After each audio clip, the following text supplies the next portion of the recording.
How to cancel Roblox Premium without logging in.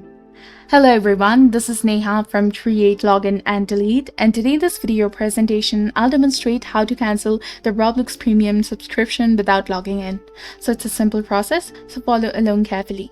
First of all, you have to search for Roblox Help in the Google and click on the first link that says help.roblox.com, and once you click on it, go to the billing tab and look for the cancel option. You can also use the search bar to quickly access the cancellation requirements.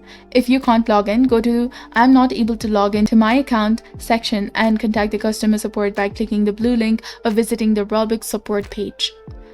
Then provide your username, your first name, your email, platform you play on, select the billing and payments, and then choose cancel my membership. Explain why do you want to cancel and why you can't log in. They will reach out for more information after this. So I hope this guide helps you in canceling your Roblox Premium without logging in. If you found this video helpful, please consider liking and subscribing for more helpful tips and tutorials. Thank you for your viewership and support. See you in the next one.